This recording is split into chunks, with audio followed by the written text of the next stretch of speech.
Muy buenos días a todos y todas. Mi nombre es Félix Martín Villanueva González. En esta corta intervención intentaré explicarles por qué el cambio climático no es algo natural, de manera que pueda ser entendido por todos y todas, y especialmente aquellos que se cuentan entre las filas de los negacionistas, es decir, aquellos que suelen exonerar al ser humano de toda responsabilidad en la producción de este notorio fenómeno, optando por negar tenazmente el origen antropogénico del cambio climático. En los últimos tiempos, el cambio climático y la responsabilidad que tiene la humanidad sobre dicho cambio ha generado una permanente discusión entre quienes reconocen esa responsabilidad y los negacionistas que creen que el calentamiento global no es consecuencia de la actividad humana, sino que es parte de un ciclo natural por el que pasa el planeta Tierra cada determinado número de años, y quienes se apoyan en el cada vez más sólido consenso científico. La idea moderna de la naturaleza parece revivir el dualismo cartesiano que sostenía que mente y cuerpo eran dos entidades diferentes. Por un lado, el cuerpo, cuyo funcionamiento respondía a determinados principios físicos, y por otro lado, una mente libre, no sujeta a esos principios. Es decir, la mente y el cuerpo eran entendidos como dos sustancias diferentes que se comunicaban para configurar la naturaleza única de cada persona. De esa manera, exactamente de esa misma manera, la idea moderna de la naturaleza veía a la naturaleza y el ser humano como dos entidades diferentes. La dicotomía entre naturaleza y cultura ha representado siempre un nudo difícil de desatar, incluso hasta la actualidad. Si bien considera al ser humano como parte integrante de la naturaleza, éste puede emanciparse de ella y dominarla, pero sin tener en cuenta el impacto en términos de destrucción que ese proceso de transformación implica, aun cuando esté destinado a la satisfacción de las necesidades de la humanidad. En la actualidad, esa noción viene cambiando, especialmente en términos del reconocimiento de los efectos negativos que puede producir el ser humano en su intento por dominar a la naturaleza.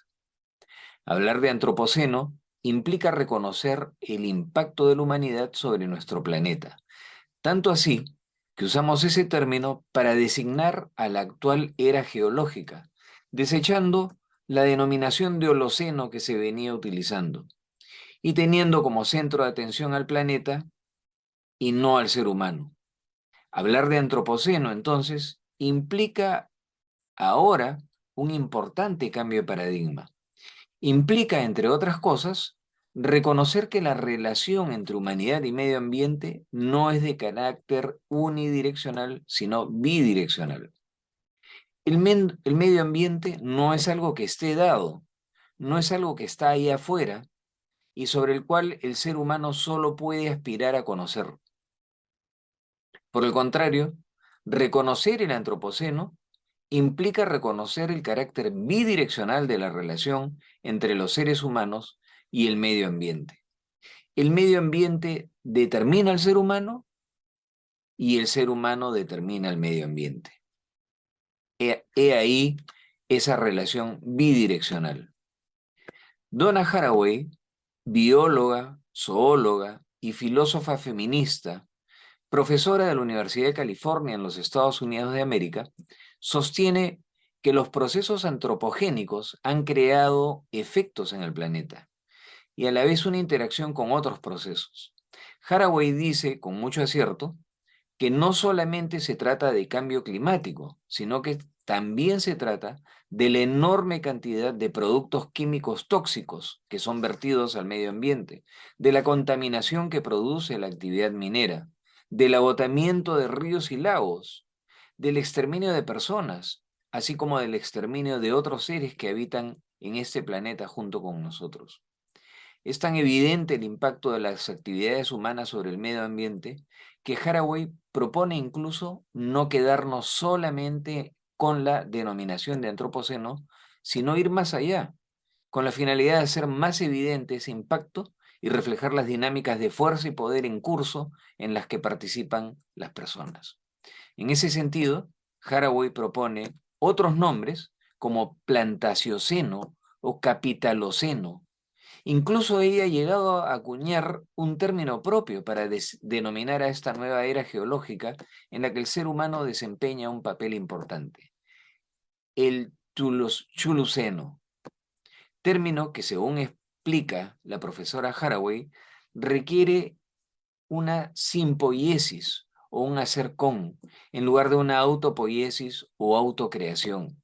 Es decir, se trata de un espacio-tiempo en el que la regeneración y la sanación parcial son posibles.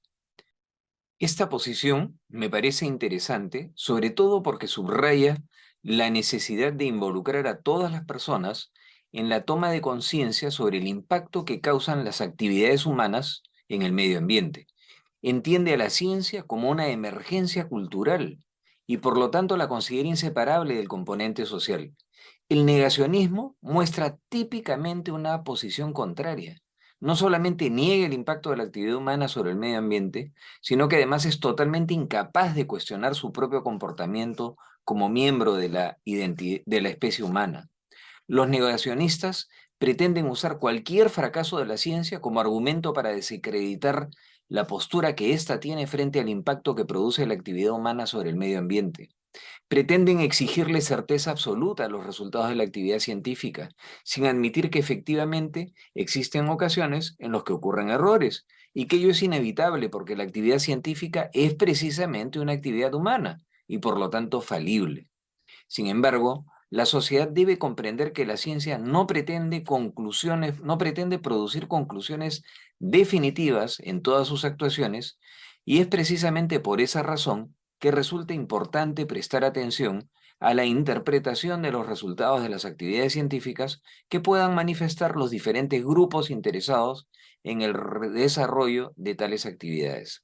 Estar dispuestos al desarrollo de la actividad científica debe prepararnos para enfrentar los errores que se puedan cometer sin que ello signifique desacreditar a priorísticamente sus resultados o pretender que la ciencia actúa obedeciendo algunos intereses ocultos, esos intereses que son el deleite de los fanáticos creyentes en las teorías de la conspiración. Como bien refieren Colin y Pinch en su libro El Golem, lo que todos deberíamos saber de la ciencia, la sociedad debe aprender a ver a la ciencia como una actividad desarrollada por expertos y no necesariamente como un conocimiento cierto o infalible.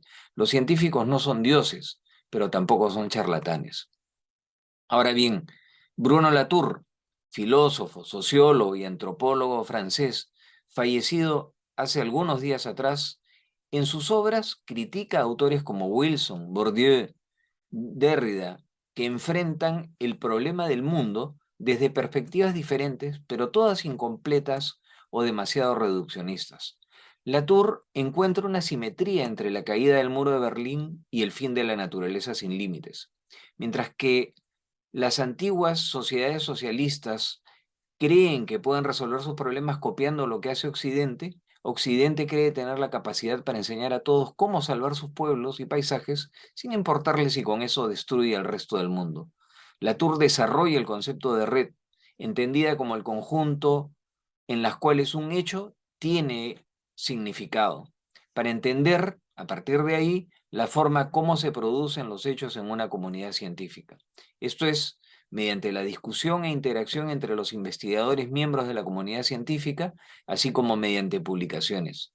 En ese sentido, rechaza el intento reduccionista de los críticos que pretenden acusar a la verdad científica de mera expresión de intereses políticos y a la eficacia técnica como simples maniobras estratégicas.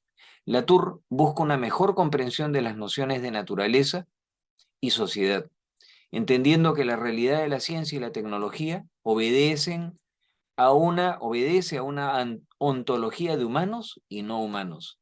En su postura filosófica se puede apreciar que considera necesario comprender primero la naturaleza antes de pretender desarrollar posturas políticas destinadas a defender el medio ambiente, y que esa comprensión pasa por reconocer el carácter híbrido de la ontología y evitar la exclusión de los no humanos. Precisamente de eso se trata todo esto. Se trata de comprender que el hombre o el ser humano forma parte de la naturaleza, que ésta no nos pertenece y que muchas de nuestras actividades le producen daño. Solo así vamos a entender que debemos respetarla y no limitarnos a reconocer que efectivamente le estamos haciendo daño solamente cuando los efectos de esas actividades nocivas recaen directamente sobre cada uno de nosotros. Debemos recordar finalmente que somos nosotros los que necesitamos el planeta y que no es el planeta el que nos necesita a nosotros. Muchas gracias.